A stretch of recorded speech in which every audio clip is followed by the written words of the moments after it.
स्वागत है आपका अभ्युदय सिविल सर्विस क्लासेस में। आज की क्लास में हम एमपीपीएससी प्रीलिम्स की यूनिट 1 जिसमें उपनिषद को कवर करने जा रहे हैं।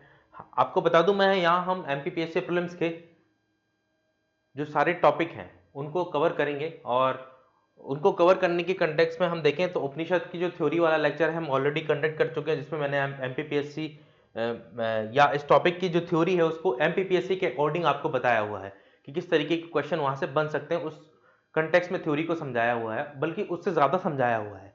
ठीक है, अब मैं आज आपके सामने इसके कुछ एमसीक्यू आपके साथ डिस्कस कर रहा हूं ताकि आप और कंफर्टेबल पोजीशन में आ सकें। ये जो एमसीक्यू हैं और थ्योरी है इसको अलग अलग लेक्चर में कंडक्ट किया है हमने। तो अगर आपको इसको थ्योरी का लेक्चर आपको देखना है तो आप यहाँ आई बटन पे क्लिक करेंगे, आपको दिखेगी, तो वहां से आप इसका उपनिषद का थ्योरी का लेक्चर देख सकते हैं। ठीक है, अभी हम एमसीक्यू शुरू करेंगे। आगे से हम ये कोशिश करने वाले हैं कि उपनिषद या कोई भी टॉपिक अगर हम पढ़ाते हैं तो उस थ्योरी के साथ ही एमसीक्यू को कंडक्ट करें। ऐसे में लेक्चर लंबा हो जाता है, बट आपको एक ही लेक्चर में दोनों चीजें मिल जाएंगी। जब आपको थ्योरी देखना है तो उसी में से आप थ्योरी देख लीजिए, बाकी आप जब एमसीक्यू में जाना चाहते हैं तो उस पार्ट को आगे स्किप करके आप वहां जंप कर सकते हैं एमसीक्यू वाले सेक्शन में। ठीक है, तो स्टार्ट करते हैं हम यहाँ उपनिषद को। ठीक है, तो उपनिषद में हमने ये थ्योरी कंडक्ट कर ली थी, थ्योरी देख ली थी। आज हम इसके एमसीक्यू को सॉल्व करते हैं सीधा। ठीक है, एमसीक्यू को सॉल्व करते हैं। ठीक है, ठीक है, तो इसका जो पहला क्वेश्चन है उसको देखते हैं। उपनिषदों में किस सिद्धांत की चर्चा प्रमुख रूप से की गई? उपनिषदों में किस सिद्धांत की चर्चा है? उपनिषदों में तो उपनिषदों में अद्वैत की चर्चा मिलती है क्या? बिल्कुल अद्वैत की चर्चा मिलती है। द्वैत की चर्चा मिलती है क्या? द्वैतवाद की चर्चा भी मिलती है और विशिष्ट अद्वैत की चर्चा भी मिलती है। तो हमें इसमें उपनिषदों में सभी की चर्चा मिलती है। अद्वैत जिसका प्रतिपादक शंकर ने किया, द्वैतवाद जो है वो माध्वाचार्य से संबंधित है, और जो विशिष्ट अद्वैतवाद है वो रामानुजाचार्य से संबंधित है। ठीक है, इसको आप याद रखेंगे। अगला क्वेश्चन है, उपनिषद किस वेद के भाग माने जाते हैं? तो उपनिषद जो है वो अंतिम रूप से वेदांत जो है, वेद के अंतिम भाग, उनके भाग माने जाते हैं उपनिषद। ठीक है, तो उपनिषद को वेदांत का भाग माना जाता है। उपनिषदों में आत्मा को किस प्रकार वर्णित किया है? उपनिषदों में आत्मा को किस प्रकार वर्णित किया गया? आत्मा को क्या कहा गया है? आत्मा को नश्वर कहा गया है कि नहीं? अनश्वर कहा गया है कि नहीं? क्षण, हाँ, क्षणभंगुर ये भी नहीं हो सकता, मत्य भी नहीं हो सकता। तो आत्मा जो है वो अनश्वर है, शाश्वत है, अव्यक्त है। ठीक है, ये किसने कहा है? उपनिषदों ने। ठीक है, अनश्वर। उपनिषद का शाब्दिक अर्थ क्या होता है? देखिए, उपनिषद का शाब्दिक अर्थ क्या होता है इसको बताना है आपको। तो उपनिषद का मतलब होता है गुरु के पास बैठकर ज्ञान को प्राप्त करना। ठीक है, तो आंसर हो जाएगा इसका ए। ठीक है, गुरु के पास बैठकर ज्ञान को प्राप्त करना। अगला क्वेश्चन है, निम्नलिखित में से किस उपनिषद में तद्वमसी महाभाग के देखने को मिलता है? तद्वमसी, तो जो तद्वमसी है वो हमें तद्वमसी का मतलब होता है तू वही है, तू वही है, तू अलग नहीं है, तू वही है। तो ये हमें सामवेद में देखने को मिलता है, लेकिन सामवेद में भी देखें तो मुंडक उपनिषद में हमें ये देखने को मिलता है। ठीक है, सामवेद के मुंडक उपनिषद में हमें ये देखने के लिए मिलता है। ठीक है, तद्वमसी महावाक्य। तो माया का उल्लेख उपनिषदों के किस रूप में किया गया है? तो माया का उल्लेख जो है उपनिषदों में, माया को ईश्वर की शक्ति के रूप में बताया नहीं, कर्म का फल बताया माया को नहीं, संसार का वास्तविक स्वरूप बताया नहीं, संसार का भ्रमिक स्वरूप या संसार का भ्रम जो दिख रहा है वो सत्य नहीं है, इस रूप में माया को दिखाया गया है। ठीक है, भ्रम के रूप में। उपनिषद, किस उपनिषद में सर्वप्रथम कृष्ण का उल्लेख मिलता है? तो सर्वप्रथम जो है कृष्ण का उल्लेख हमें जो है सर्वप्रथम कृष्ण का उल्लेख हमें छांदोक उपनिषद में देखने को मिलता है। सबसे पहले छांदोक उपनिषद के बारे में दो तीन चीजें और बता दूं मैं, ये बहुत इंपॉर्टेंट उपनिषद है। छांदोक उपनिषद जो है वो सबसे बड़ा उपनिषद है, सॉरी सबसे बड़ा नहीं, सबसे प्राचीन उपनिषद है। तो इसकी एक विशेषता है कि सबसे प्राचीन है। ठीक है, कृष्ण का यहां सर्वप्रथम उल्लेख मिलता है छांदोक उपनिषद में। छांदोक उपनिषद और जो कैन उपनिषद है वो एक उपनिषद के भाग माने जाते हैं। और वो उपनिषद कौन सा है, किस उपनिषद के भाग माने जाते हैं? छांदोग्य और कैन उपनिषद। तो ये दोनों जो है सामवेद से संबंधित हैं, सामवेद से संबंधित माने जाते हैं। ठीक है, सामवेद के भाग होते हैं और इसके बारे में मैं आपको आगे इंफॉर्मेशन दूंगा। इसमें जो है आश्रम व्यवस्था का प्रथम वर्णन जो है, आश्रम जो 4 आश्रमों में समाज बांटा गया है, तो वो भी हमें छांदोग्य उपनिषद में देखने को मिलता है। लेकिन यहाँ 3 आश्रम की चर्चा की गई थी। यहाँ संन्यास जो आश्रम है अंतिम रूप से इसको यहाँ नहीं बताया गया है। इसको संन्यास को कहाँ बताया गया है इसके बारे में अभी मैं आपसे डिस्कस करूंगा कि कहाँ आश्रम व्यवस्था का जो चौथा पिलर है उसको जोड़ा गया। ठीक है, तो ये इंफॉर्मेशन जरूरी थी। अगला क्वेश्चन देखें, ब्रह्मा को उपनिषदों के में किस रूप में वर्णित किया गया? ब्रह्मा को, तो ब्रह्मा को उपनिषदों में ब्रह्म को साकार माना गया है। नहीं, साकार मतलब जिसका कोई आकार है, तो ब्रह्मा का कोई आकार नहीं है, है ना। तो आकार नहीं है तो कैसा माना गया है? निराकार माना गया है। ठीक है, ना सजीव है ना अद्वितीय है, सजीव निराकार माना गया ब्रह्मा को उपनिषदों में। बृहदारण्यक उपनिषद किस गुरु शिष्य संवाद का उल्लेख मिलता है? तो जैसा आप जानते हैं कि जो उपनिषद है उसमें गुरु और शिष्य का हमें संवाद देखने के लिए मिलता है। तो यहां हम बात करें तो बृहदारण्यक उपनिषद जो यजुर्वेद का भाग है, यजुर्वेद का एक भाग माना जाता है, जिसमें हमें याज्ञवल्क्य और मैत्री का जो है संवाद देखने के लिए मिलता है। किसका? याज्ञवल्क्य और मैत्री का संवाद देखने के लिए मिलता है।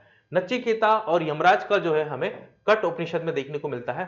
उद्दालक और स्वादकेतु, सत्यकामा और ज्वाला, ये भी बहुत इंपॉर्टेंट है। ये कहां देखने को मिलते हैं अभी आगे के क्वेश्चन में उसको भी हम क्लियर कर देंगे। ठीक है, अगला क्वेश्चन देखिए, सत्यमेव जयते किस उपनिषद से लिया गया है? सत्यमेव जयते, सत्यमेव जयते जो है मांडूक उपनिषद से लिया गया है। और मांडूक उपनिषद किसका भाग है? मुंडूक उपनिषद किसका भाग है? मैंने अभी बताया था आपको, मुंडूक उपनिषद जो है वो अथर्ववेद का भाग माना जाता है। ठीक है, अथर्ववेद का भाग। ठीक है, ईश उपनिषद में किस सिद्धांत पर जोर दिया गया है? ईश उपनिषद जो है, ईश उपनिषद जो है वो यजुर्वेद से संबंधित उपनिषद माना जाता है और ये उपनिषदों में सबसे छोटा उपनिषद है। ईश उपनिषद उपनिषदों में सबसे छोटा उपनिषद है। यहां निष्काम कर्म सिद्धांत की बात की गई है, निष्काम कर्म सिद्धांत की बात की गई है ईश उपनिषद में। तो ये बहुत महत्वपूर्ण इंफॉर्मेशन है जिसको आप याद रखेंगे। ठीक है, महावाक्य अहम ब्रह्मास्मि किस वेद से लिया गया है? तो अहम ब्रह्मास्मि जो वाक्य है वो हमें यजुर्वेद में दिखाई देता है। कहां? यजुर्वेद में, जहां अहम ब्रह्मास्मि का मतलब है कि मैं ही ब्रह्म हूं, मैं ही ब्रह्म हूं, यजुर्वेद में दिखाई देता है। तैत्तिरीय उपनिषद में किसको ब्रह्मा माना गया? तो तैत्तिरीय उपनिषद जो है जो यजुर्वेद से संबंधित है। किससे? यजुर्वेद से। जो मैं आपसे बोल रहा हूं इसको याद रखिए ना, जैसे मैंने तैत्तिरीय उपनिषद यजुर्वेद से संबंधित, तो ये इंपॉर्टेंट है, ये तभी मैं बोल रहा हूं। तो इसमें किसको ब्रह्म माना गया? तो यहां अन्न को ब्रह्म माना गया। तो अन्न को ब्रह्म कहां माना गया है? तैत्तिरीय उपनिषद में। ठीक है, इसको याद रखें, बहुत इंपॉर्टेंट इंफॉर्मेशन है। अगला है, किस उपनिषद में जो है, किस उपनिषद में 4 आश्रमों की चर्चा की गई? जैसे मैं आपसे बोल रहा था कि मैं थोड़ी देर बाद बताऊंगा कि चौथा आश्रम कहां जुड़ा। तो जो ज्वाला उपनिषद है वहां चौथा आश्रम जुड़ता है। तो आश्रम कौन कौन से हैं? एक है ब्रह्मचर्य, फिर आता है गृहस्थ, फिर आता है वानप्रस्थ और फिर आता है सन्यास। तो जो चौथा आश्रम है सन्यास, वो हमें कहां देखने को मिलता है? ज्वाला उपनिषद में। और ये जो 3 आश्रम है ये हमें कहां देखने को मिले थे? हमने अभी बात की थी थोड़ी देर पहले, सोचिए कहां देखने को मिले थे? ये हमें छांदोग्य उपनिषद में देखने को मिले थे। ठीक है, और छांदोग्य उपनिषद किसका भाग है ये मैंने आपको अभी बताया था, याद कीजिए, अपने दिमाग पर जोर डालिए। अगला क्वेश्चन, ब्रह्मदारण्यक उपनिषद किस में आत्मा को किस प्रकार माना गया है? तो आत्मा को सभी उपनिषद जो है आत्मा को जो है वो अमर मानते हैं। ठीक है, अमर मानते हैं, नश्वर थोड़ी मानेंगे, आत्मा का नाश थोड़ी हुआ, स्थिर भी नहीं मानेंगे, क्षणिक भी नहीं मानेंगे। तो आत्मा को अमर माना गया है किसमें? ब्रह्मदारण्यक उपनिषद में, जो यजुर्वेद का भाग है। उपनिषदों का अंतिम उद्देश्य क्या है? तो जो सभी उपनिषद हैं उनका अंतिम उद्देश्य है, सभी उपनिषदों का क्या है? मोक्ष को प्राप्त करना, मोक्ष की प्राप्ति उपनिषदों का अंतिम उद्देश्य है। ठीक है, अगला क्वेश्चन देखते हैं हम, किस उपनिषद में पहली बार भक्ति की चर्चा की गई? पहली बार भक्ति की चर्चा कहां की गई है? तो आप देखेंगे श्वेताश्वर उपनिषद जो है, श्वेताश्वर उपनिषद जो है उसमें प्रथम बार भक्ति की चर्चा मिलती है। और जो श्वेताश्वर उपनिषद है इसका संबंध किससे है? यजुर्वेद से है। यजुर्वेद से श्वेताश्वर उपनिषद का संबंध है और इसकी प्रथम जो है भक्ति की चर्चा इसी उपनिषद में की गई है।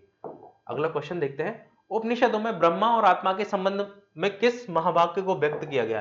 तो ब्रह्मा और आत्मा के संबंध में उपनिषदों में ब्रह्मा और आत्मा के संबंध में किस महावाक्यों को व्यक्त किया गया है? तो देखिए, प्रज्ञान ब्रह्म, जहां अहम ब्रह्मास्मि, मैं ही ब्रह्म हूं, तत्वमसि तू वही है, आत्मा ही ब्रह्म है। तो ये जो है आत्म ब्रह्म, ये जो है अथर्ववेद से लिया गया है और इसमें आत्मा और ब्रह्मा के संबंध को बताया गया कि आत्मा ही ब्रह्म है। तो कहां है? आत्मता ब्रह्मा, ठीक है। और ये कहां लिखा हुआ है? अथर्ववेद में। उपनिषदों के किस सिद्धांत पर मोक्ष प्राप्ति की चर्चा है? किस सिद्धांत में मोक्ष प्राप्ति की चर्चा है ना? तो उपनिषदों में किस सिद्धांत पर मोक्ष प्राप्ति की चर्चा की गई है? तो मोक्ष कब प्राप्त होगा उपनिषदों के अनुसार? जब आत्मा और ब्रह्मा को एक मान लिया जाएगा, तब व्यक्ति को मोक्ष की प्राप्ति होगी। तो आत्मा और ब्रह्म की एकता को मोक्ष के रूप में माना गया उपनिषद में। वेदों में कर्म को किस प्रकार माना गया है? कर्म क्या है? तो वेदों में जो कर्म है वो नए जन्म का आधार होते हैं, है ना? तो वेदों में जीवन की समाप्ति नहीं है कर्म, ईश्वर की इच्छा भी नहीं है, यज्ञ का परिणाम भी नहीं है। पुनर्जन्म का आधार है या नए जन्म की शुरुआत है, ऐसा कह सकते हैं कर्म, है ना? तो पुनर्जन्म का आधार है हमारा उपनिषद के अनुसार जो है धर्म, कर्म। छांदोग्य उपनिषद में किस आश्रम व्यवस्था का प्रथम उल्लेख मिलता है? तो छांदोग्य उपनिषद में जो है हमें किस आश्रम व्यवस्था का प्रथम उल्लेख मिलता है? तो यहां पर थोड़ा क्वेश्चन गड़बड़ हो गया, क्योंकि हमें जो है ये चारों जो है हमें तीन जो है आश्रम व्यवस्था के रूप में छांदोग्य उपनिषद में दिखाई देते हैं। इसमें प्रथम उल्लेख नहीं मिलता है, होना चाहिए, यहां होना चाहिए था प्रथम उल्लेख नहीं मिलता है। तो इसका आंसर होगा नहीं के हिसाब से संन्यास। संन्यास का नहीं मिलता है, क्योंकि संन्यास का उल्लेख हमें कहां देखने को मिलता है? ज्वाला उपनिषद में, ठीक है। तो यहां नहीं लिखा है, थोड़ा सा क्वेश्चन स्पेलिंग एरर है इसमें, ठीक है। उपनिषदों में किस महावाक्य का अर्थ है यह आत्मा ब्रह्म है? यह आत्मा ब्रह्म है, ये आत्मा ब्रह्म है। तो आत्मा ब्रह्म, यह आत्मा ब्रह्म है, इस बात ये इससे प्रूफ होता है। प्रज्ञान ब्रह्मा, तत्वमसि तू वही है, अहम ब्रह्मास्मि, मैं ब्रह्म हूं, है ना?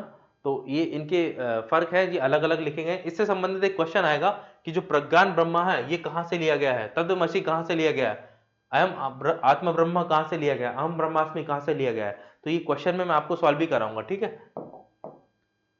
उपनिषदों में किसके अनुसार संसार माया का परिणाम है? किसके अनुसार संसार को माया माना गया है? तो संसार माया है। वैसे तो सभी संसार को माया मानते हैं, लेकिन जो ब्रह्मांड के उपनिषद है इसने संसार को माया के रूप में देखा है। संसार क्या है? संसार माया है, ठीक है। किस उपनिषद में दो प्रकार के परा और अपरावृद्धा की बात की गई है? किसकी? परा और अपरावृद्धा विद्या की बात कहां की गई है? तो परा और अपरावृद्धा की बात कहां की गई है, इसको आपको देखना है, ठीक है। एक मिनट,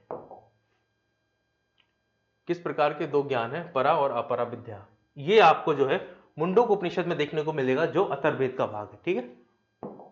अगला क्वेश्चन है, उपनिषदों में गुरु शिष्य परंपरा का पालन किस उद्देश्य से किया जाता है?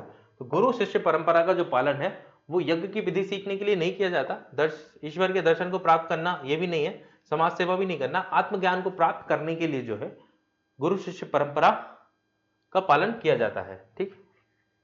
नचिकेता यमराज का संवाद किस उपनिषद में देखने को मिलता है? तो ये हमें कठ उपनिषद में देखने को मिलता है। ये आसान प्रश्न है। नचिकेता यम और कठ उपनिषद जो है किससे संबंधित है? यजुर्वेद से संबंधित है, ठीक है। किस उपनिषद में यज्ञ की तुलना टूटी नाव से की गई है? तो आप देखें यहां मांडुक्य उपनिषद में जो है यज्ञ की तुलना जो है टूटी नाव से की गई है। किसमें? मांडुक्य उपनिषद में यज्ञ की तुलना टूटी नाव से की गई है, और इसी से सत्यमेव जयते जो है वो भी लिया गया है। और जो मांडुक्य उपनिषद है वो अथर्ववेद का भाग माना जाता है।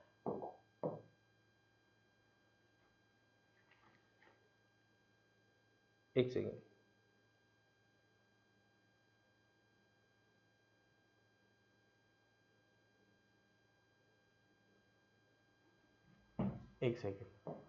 एक चीज मैं आपको बताया था, ये मांडुक्य नहीं है, मुंडक उपनिषद है, सॉरी, है ना। मुंडक उपनिषद में जो है यज्ञ की तुलना टूटी नाव से की गई। यज्ञ की तुलना किससे की गई है? टूटी नाव से की गई है। किसमें? मुंडुक में। इसमें कंफ्यूजन मत होइएगा मुंडुक और मांडुक्य में, तो मुंडुक में ये की गई है, ठीक। अभी देखिए मैं भी कंफ्यूज हो गया था, मुंडोक में की गई। ठीक, अगला क्वेश्चन देखिए, किस उपनिषद में आत्मा की अमरता पर बल दिया गया है? आत्मा अमर है, ये किस उपनिषद में कहा गया है? आत्मा को अमर माना गया है।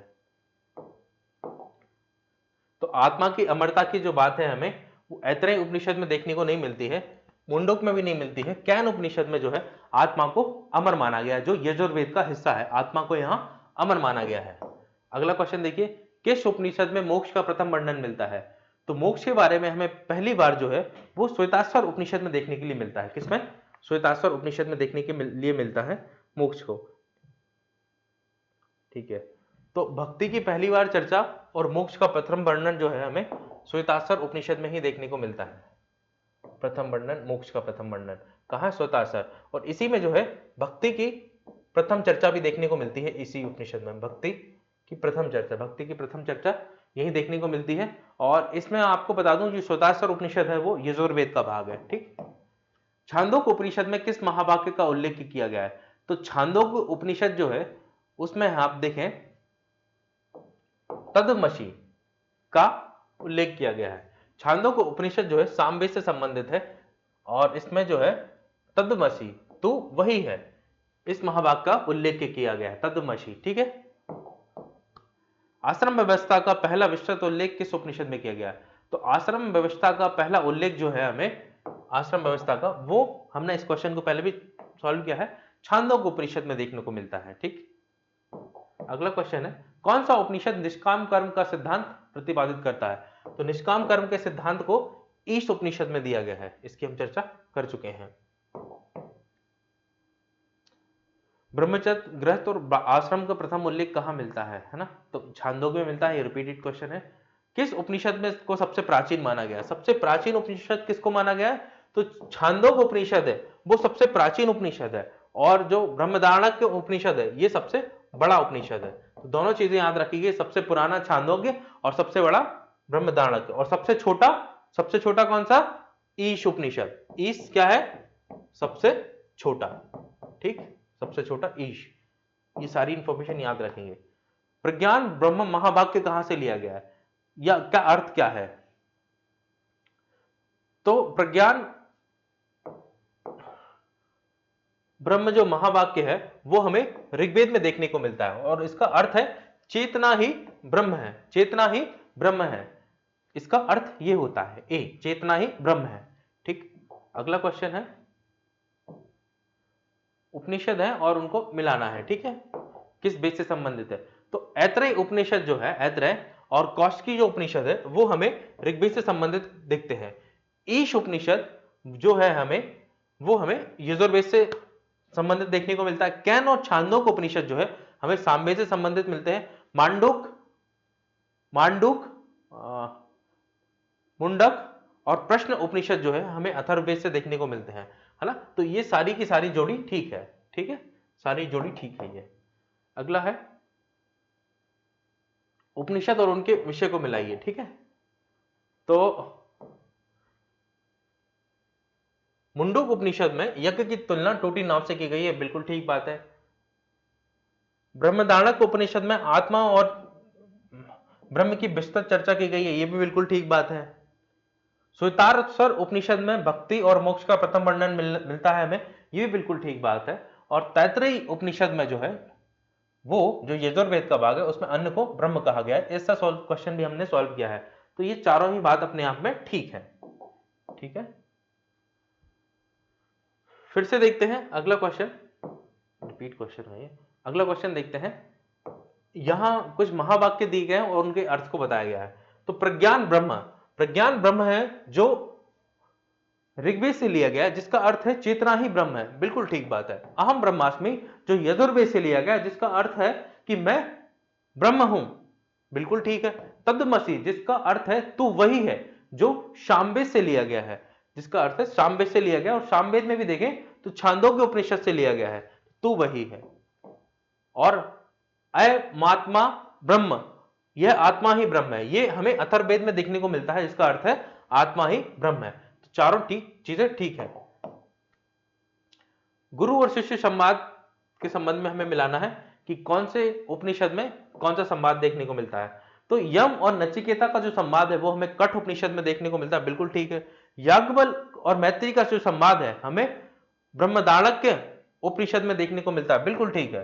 उद्दालक स्वादकेतु का जो संवाद है हमें वो छांदोग्य उपनिषद में देखने को मिलता है, ये भी बिल्कुल ठीक है।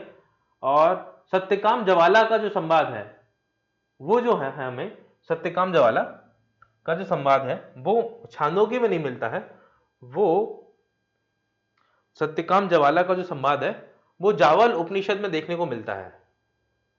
ठीक, एक सेकंड में इसको क्रॉस चेक करता हूं। वो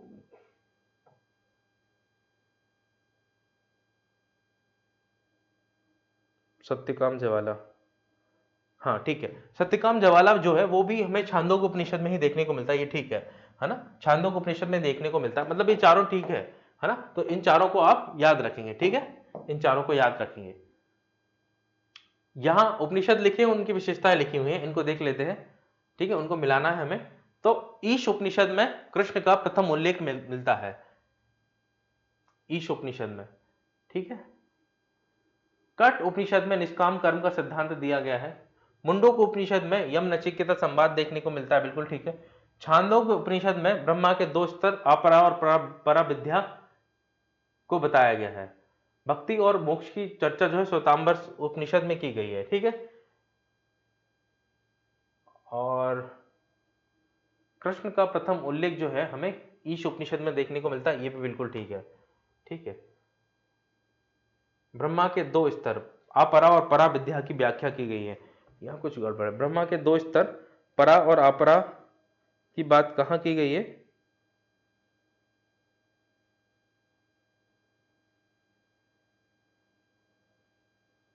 मुंडोक उपनिषद में की गई है, मुंडोक उपनिषद में की गई है, मुंडोक उपनिषद में की गई, थोड़ा सा गलत हो गया था। और जो यम नचिकेता जो संवाद है हमें वो कठ उपनिषद में देखने के लिए मिलता है, ठीक है, ठीक है। और भक्ति और मोक्ष की प्रथम चर्चा श्वेताश्वर उपनिषद में की गई है, बिल्कुल ठीक है। और छांदोग्य उपनिषद में जो है हमें निष्काम कर्म का सिद्धांत भी देखने को मिलता है, ठीक है। छांदोग्य उपनिषद में हमें निष्काम कर्म का सिद्धांत देखने को मिलता है।